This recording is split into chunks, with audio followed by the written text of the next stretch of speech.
তানজিল আক্তার আপনি লিখেছেন, ঝুমুরযুক্ত নূপুর পায়ে দিয়ে নামাজ পড়লে নামাজ হবে কিনা, মানে নূপুরের ঝুমুরের আওয়াজ নামাজের কোনো ব্যাঘাত ঘটাবে কিনা।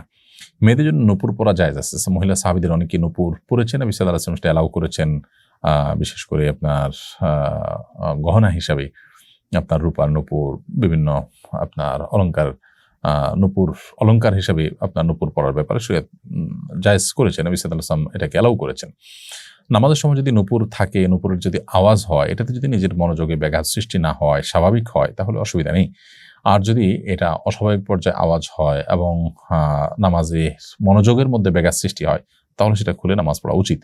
আর মনোযোগে ব্যাঘাত না সৃষ্টি হলে তার হালকা যে আওয়াজ মুভমেন্টের কারণে হয়ে থাকে, সেটার কারণে নামাজ হয়ে যাবে, নামাজ হবে না, ব্যাপারটি সেরকম নয়। এমনি নয়ন আপনি লিখেছেন, নামাজের পরে যদি দেখি প্রস্রাবের রাস্তা দিয়ে হালকা পানি এসেছে, বাইরে বের হয় নাই, তাহলে করণীয় কি? পানি বের হয়েছে, মুখে এসে আছে, এটুকুর কারণে আপনি নাপাক হয়ে যাবেন এবং নামাজের মধ্যে যদি এটি এসে থাকে, তাহলে সেক্ষেত্রে আপনার ওই নামাজটা আবার পড়তে হবে। আর যদি নামাজের পরে বের হয়, তাহলে আর ওই নামাজ দোহরাইতে হবে না। খালিলুর রহমান আপনি লিখেছেন, এক পায়ে ঝুমকা ছাড়া নূপুর কিংবা পায়েল পরা যাবে কিনা, এটা যদি কারোর নজরে পড়ে তাহলে কি গুনাহ হবে কিনা? মেয়েরা তাদের সৌন্দর্যগুলোকে আল্লাহ তাআলা ঢেকে রাখতে বলেছেন, অতএব পায়ে নূপুর পরেন বা যেটাই পরেন সেটা আপনি ঢেকে রাখবেন, সেটা প্রদর্শন করতে পারবেন না। বিশেষ করে বাহিরে যখন যাবেন, তখন আপনার নূপুরের আওয়াজ পরপুরুষের দৃষ্টি আকর্ষণ করলে সেটা গুনাহের কারণ হবে, সেই বিষয়টি আপনাকে মাথায় রাখতে হবে। আবার এক পায়ে এমনিতে জুতো পরিধান করে হাঁটতে নবী সাল্লাল্লাহু আলাইহি ওয়াসাল্লাম নিষেধ করেছেন, যদিও ঝুমকা নূপুর এগুলোর পরে নিষেধাজ্ঞা হাদিসে আসেনি, কিন্তু জুতার ব্যাপারে আসছে যে একটা পায়ে জুতা পরেছেন আর এক পা খালি অবস্থা আপনি হাঁটবেন না, এভাবে হাঁটার ব্যাপারে নবী সাল্লাল্লাহু আলাইহি ওয়াসাল্লাম নিষেধ করেছেন। নবী সাল্লাল্লাহু আলাইহি ওয়াসাল্লাম অনেক কিছু আমাদেরকে নিষেধ করেছেন, যেটা নিষেধাজ্ঞার রহস্য বা নিষেধাজ্ঞা অমান্য করলে আমাদের কি ক্ষতি হবে সেটা আমরা জানি না, কিন্তু নিশ্চিত আমরা যে তিনি যা নিষেধ করেছেন সেটা মান্য করে চলার মধ্যেই আমাদের জন্য কল্যাণ নিহিত আছে। আকাশ ইসলাম আপনি লিখেছেন, নামাজের মধ্যে সূরা ফাতিহার পরে নামাজ লম্বা করার জন্য সূরা ফাতিহার পর 2টি অথবা 3টি অথবা একাধিক সূরা মেলানো যাবে কিনা? উত্তর হলো যাবে।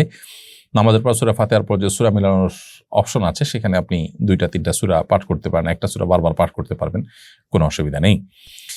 জহির ইসলাম আপনি লিখেছেন, যদি জুমার নামাজ পড়ার সুযোগ না পাই তাহলে কি করব? জুমার নামাজ পড়ার সুযোগ যদি না পান, এমন কোনো চাকরি যদি আপনার করা লাগে যে চাকরিতে জুমার নামাজ পড়তে না পারেন, সেই চাকরি ছেড়ে দিবেন। কারণ যে চাকরি করতে গিয়ে জুমার নামাজ পড়তে পারবেন না, ফরজ বিধান আদায় করতে পারবেন না, আপনাকে গুনাহে লিপ্ত হতে হবে, সেই চাকরি করা আপনার জন্য শরীয়তের দৃষ্টিকোণ থেকে জায়েজ নাই। কারণ মুসলমান, তার জন্য নামাজটা হলো বাঁচা মরার মতো, অর্থাৎ আমার জীবন রক্ষার জন্য নিঃশ্বাস গ্রহণ করা, শ্বাস প্রশ্বাস গ্রহণ করা যেরকম গুরুত্বপূর্ণ, ঠিক একইভাবে আমার নামাজ পড়াটা আমার ঈমান রক্ষার জন্য সেরকম গুরুত্বপূর্ণ। সো আমার যদি নিঃশ্বাস বন্ধ করে কেউ ডিউটি করতে পারে, সেটা যেরকম আমার কাছে মোটেও গ্রহণযোগ্য হবে না, ঠিক একইভাবে আমার নামাজ পড়ার সুযোগ বন্ধ করে দিয়ে কেউ আমাকে ডিউটি করতে বলে, সেটা আমার কাছে কখনো গ্রহণযোগ্য হতে পারে না। সেটা যত লোভনীয় চাকরি হোক না কেন, আপনি চাকরি সুইচ করে অন্য কোথাও উপার্জনের জন্য যাওয়ার চেষ্টা করবেন।